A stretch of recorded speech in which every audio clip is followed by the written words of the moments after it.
Hello everybody, it is MAGMA and I'm here back with another one of those 2013 old LEGO Star Wars set review for you guys. Today we're taking a look at the ATTE. It is set 75019. It has 794 pieces, includes 5 minifigures, and used to retail at $89.99, so that's $90 US. And as I said, it was released in 2013, and it was themed, I can't speak today, themed Star Wars Episode 2. So as you can see, there's some pretty cool minifigures. In fact, I think pretty much all of these are exclusive.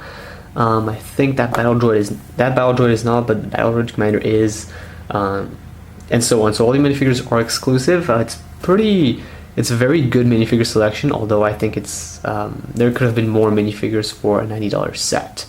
Now keep in mind that this is the cheapest ATTE that has ever been released. So far I think, and it's also the smallest. However, it may be the smallest, but it's also the most size accurate. So the previous one was huge, but even though it was huge, it wasn't actually size accurate. It was actually way too big.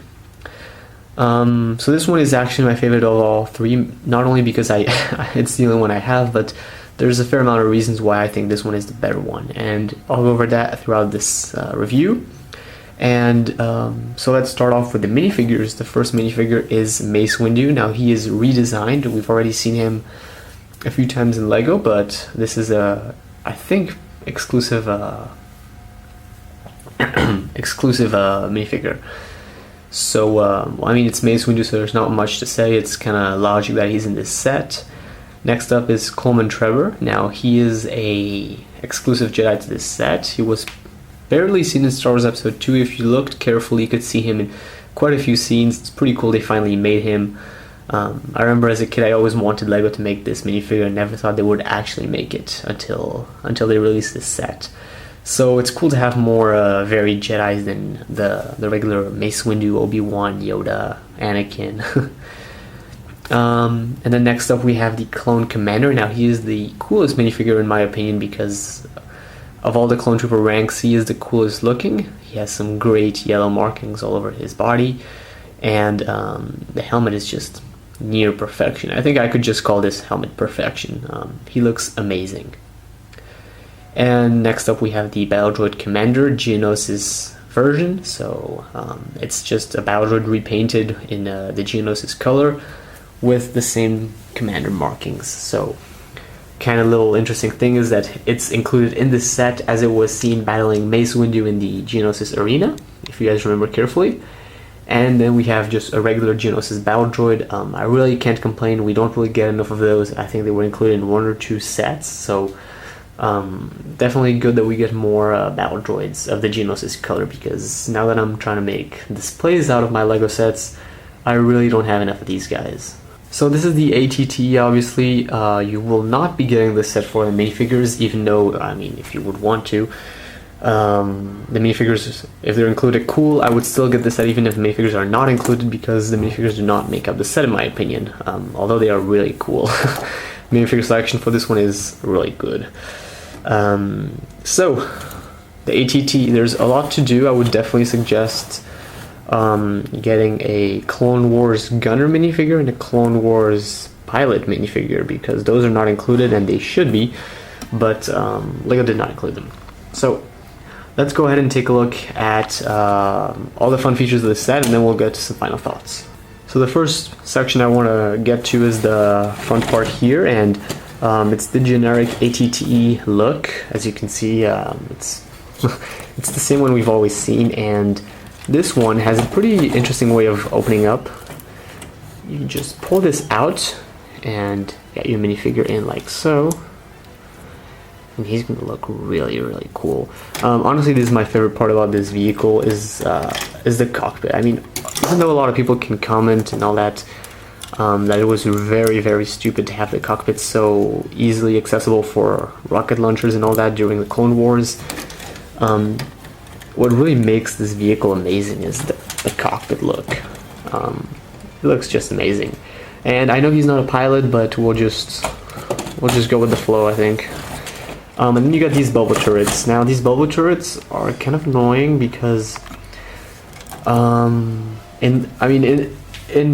in universe, in Star Wars, they're pretty useful, but here in Lego, they work, but this happens all the time, and it is just way too annoying. They always break. So there are some fixes to that. You could shorten the cannon by pushing in the pin inside this. I'll go ahead and make that work eventually. I'll try it to see if that works, but it shortens the cannon, so they look less good, I'd say. And here is the flaps. Now each part of the tank is covered with these kind of identical flaps, as you can see, and you could really remove them. There you go, removed. And then here you get to see how the internal structure is. It's very basic. It holds the set very well. It's pretty strong, I'd say, but it's pretty basic inside, so it's not a really hard build or anything like that. Here's a look at the turret on top. Now this is the main cannon of the ATT, the main firepower, I'd say. It turns 360 as it should be doing. However, the biggest problem with this set comes here in this turret, as we see often in the Clone Wars, and this was possible in the previous version. The entire turret would tilt upwards and then shoot. One of my favorite features of the ATT, and sadly here they just made so the cannon goes up, which it makes it look really retarded. I really preferred when they designed it for the entire turret to go up or down. And you kind of do that. If you want to, you can pull it up like this, but it pulls up this entire section, which shouldn't be going up. So you can make it look cooler, but you're pulling up this section, which is not supposed to. So that's kind of annoying. And you get 2 of these flake fire missiles. Pretty straightforward. Flake fire.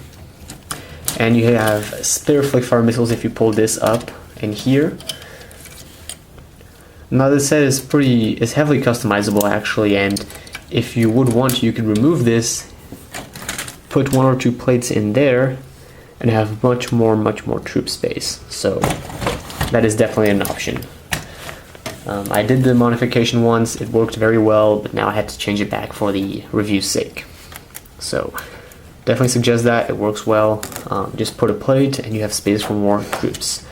As I'm going to show you here in the back, there isn't a whole lot of space. So this goes up and down, it's the handle. It fits in pretty well with the set, so you don't really spot it that well, but when you need it, it's perfect. Kind of like the gunship the same year. However, they replaced the old ugly handles, which those old ugly handles were all compatible to the ATOT and dropship set, so the old dropship could actually carry the old turbo tank, the old ATT, the old ATOT. You'd have to customize this one if you want that to work. I think it could work. I've heard people have made it happen, but I don't want to be too sure of that. And here in the back section, you get 2 more of these bubble turrets, which again aren't really that good. And you pull this up, and you have access to the back part. So as you can see, it's pretty standard. You get a crate here at the back. It's full of detonators. These pieces right here. Detonators. You get 2 of those. Correct me if I'm wrong, but if you get this set brand new, in the extra pieces you get 3. So a total of 3 detonators. Put that back there. And here you get some more controls. Apparently that control is broken. I don't know why. And here this control is of the Spider Droid, which is another set that was released the same year. Here you got racks if you want to put your guns or lightsabers. It could be working, I guess. Whatever. And here, as you go down, you have a ladder that you can pull from under, and it brings to the back of the ATTE.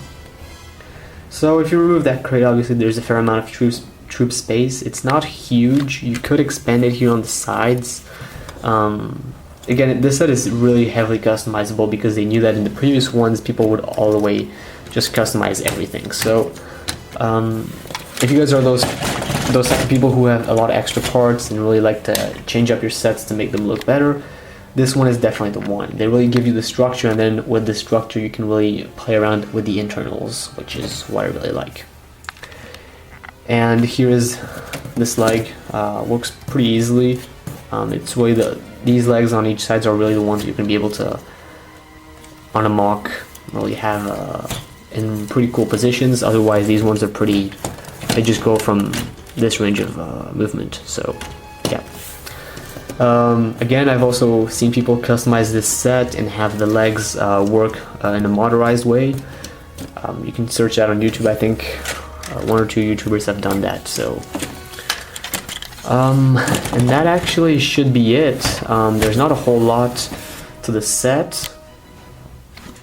It's not tons of fun features. Obviously there's a lot of stickers. Stickers are good quality if applied well. As you can see, I kind of messed up here on the corners, so I'm kind of disappointed with that.